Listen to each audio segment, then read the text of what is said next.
നമസ്കാരം, ജന്മഭൂമിയിലേക്ക് സ്വാഗതം. ഇറാൻ പിടിച്ചെടുത്ത ഇസ്രായേലി കപ്പലിൽ മലയാളി യുവതിയും തൃശൂർ വെളുത്തൂർ സ്വദേശികളും കോട്ടയം വാഴൂർ താമസക്കാരുമായ പുതുമന വീട്ടിൽ ബിജു എബ്രഹാമിന്റെയും ബീനയുടെയും മകൾ ആൻഡസ ജോസഫ് ആണ് കപ്പലിലുള്ളത്. കുടുംബം കൊടുങ്ങൂർ കാപ്പുകാട്ട് താമസത്തിനെത്തിയത് ശനിയാഴ്ചയാണ്. പുതിയ വീട്ടിലെ താമസത്തിന് മകൾ എത്താനിരിക്കെയാണ് ഇറാൻ സൈന്യം കപ്പൽ പിടിച്ചെടുത്തതെന്ന് പിതാവ് ബിജു എബ്രഹാം പറഞ്ഞു. ഒരു വർഷം മുമ്പാണ് ആൻഡസ മുംബൈയിലെ MSC ഷിപ്പിംഗ് കമ്പനിയിൽ ജോലിക്ക് പ്രവേശിച്ചത്. ട്രെയിനിങ്ങിന്റെ ഭാഗമായി 9 മാസമായി കപ്പലിൽ ജോലി ചെയ്തു വരികയായിരുന്ന മകൾ തിരിച്ചു വരും വഴിയാണ് കപ്പൽ പിടിച്ചെടുത്തതെന്ന് അച്ഛൻ പറഞ്ഞു. വെള്ളിയാഴ്ച രാത്രിയാണ് അവസാനം സംസാരിച്ചത്. അത് കഴിഞ്ഞ് ബന്ധപ്പെടാൻ സാധിച്ചില്ല. ഇന്ന് കമ്പനി അധികൃതർ ബന്ധപ്പെട്ടിരുന്നു. മകൾ സുരക്ഷിതയാണെന്ന് അറിയിച്ചുവെന്നും അദ്ദേഹം പറഞ്ഞു. മുഖ്യമന്ത്രി അടിയന്തര ഇടപെടൽ ആവശ്യപ്പെട്ട് വിദേശകാര്യ മന്ത്രിക്ക് അയച്ച കത്തിൽ 3 മലയാളികൾ എന്നാണ് പറഞ്ഞതെന്നും തന്റെ മകൾ കൂടെ ഉൾപ്പെടെ 4 പേരാണ് ഉള്ളതെന്നും മകളുടെ കാര്യം വിട്ടുകളഞ്ഞത് മനോവിഷമമുണ്ടാക്കിയെന്നും എത്രയും വേഗം എല്ലാവരെയും മോചിപ്പിക്കുവാൻ സർക്കാർ ഇടപെടണമെന്നും പറഞ്ഞു. ഇതേ കപ്പലിലുള്ള കളശ്ശേരി വടശ്ശേരി ദേവസ്വം തൊടിയിൽ ശിവരാമൻ മകൻ സുമേഷിന്റെ വീട്ടിലെത്തിയ BJP സംസ്ഥാന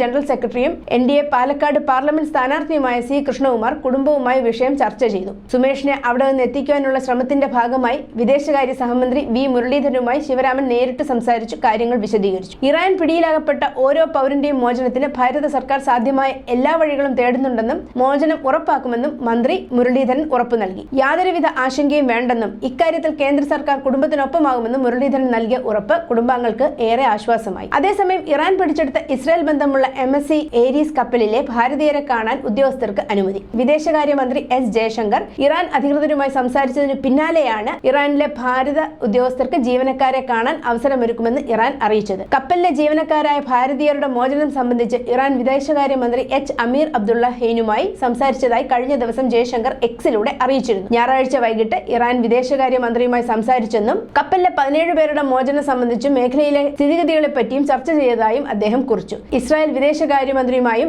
S ജയശങ്കർ ഫോണിൽ ബന്ധപ്പെട്ടിരുന്നു. ഇറാൻ പിടിച്ചെടുത്ത ഇസ്രായേലി ശതകോടീശ്വരന്റെ കപ്പലിൽ കോഴിക്കോട് രാമനാട്ടുകര സ്വദേശി ശ്യാംനാഥ് തേലംപറമ്പിൽ, പാലക്കാട് കേരളശ്ശേരി വടക്കാശ്ശേരിക്കാരൻ സുമേഷ്, വയനാട് കാട്ടിക്കുളം പാൽവെളിച്ചം പൊറ്റങ്ങോട് PV ധനേഷ്, തൃശൂർ വെളുത്തൂർ സ്വദേശി ആൻഡസ ജോസഫ് എന്നിവരുൾപ്പെടെ 17 ഭാരതീയരാണുള്ളത്. കപ്പലിൽ ആകെ 25 ജീവനക്കാരുണ്ട്. ദുബായിൽ നിന്ന് മുംബൈ നവഷേവ തുറമുഖത്തേക്ക് വരികയായിരുന്ന MSC ഏരീസ് കപ്പൽ ഹോർമുസ് കടലിടുക്കിലാണ് ഇറാൻ റവല്യൂഷണറി ഗാർഡ്സ് പിടിച്ചെടുത്തത്. ലണ്ടൻ കമ്പനി സോഡിയാക് മാരിടൈമിന്റേതാണ് കപ്പൽ. News desk, Janmabhumi.